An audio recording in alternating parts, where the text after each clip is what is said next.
here's what we know about COVID, okay? It originated in the city of Wuhan, where the Wuhan Institute of Virology, which has a questionable safety record and conducts experiments on making viruses that are not infectious in humans infectious in humans. They do it for the purpose of then developing a vaccine. They're located in that city. The Chinese CDC is also located in the city. Number two, unlike, for example, SARS, to this moment, unless it happened in the last hour, the Chinese have not been able to say, here's the bat, here's the pangolin, here's the animal that the virus came from. Number three, there is evidence, both in open source and I mean, it's been widely discussed that the Chinese, at a minimum, have not been, to say the least, open about any of this. And in fact, real clear indications that they've done everything possible to obstruct any sort of international inquiry into how this began or to be sharing this information.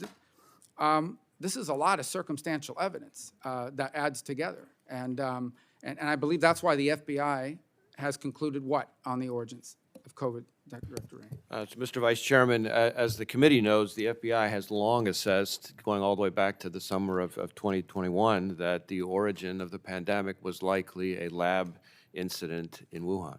So, Director Haynes, I know that there's a difference of opinion among the different agencies. I think Energy and FBI have that assessment. Are we unable to, what is preventing the other agencies from reaching the same assessment? Is it basically the lack of a smoking gun?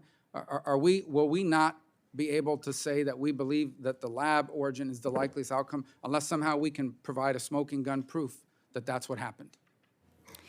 Thank you, sir.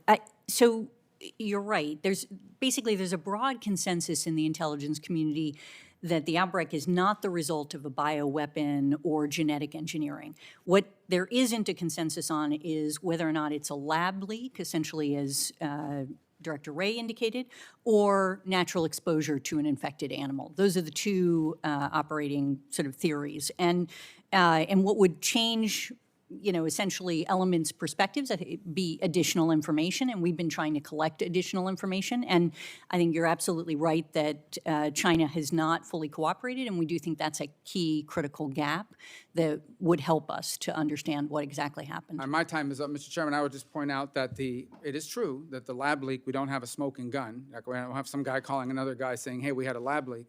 We also don't have a smoking gun that it was a naturally occurring event, which is the easiest one for them to prove. Come out, have a press conference, show us the bat or the pangolin, whatever a pangolin is, and show us that this is the one and here's the virus that came from that animal. Because it would have not just been found in one animal, it would have been pretty widespread. That's the easiest thing for the Chinese to have done, and they haven't done it. I think that's a pretty strong reason to suspect that it's not naturally occurring because they've done it with the other pandemics. Thank you.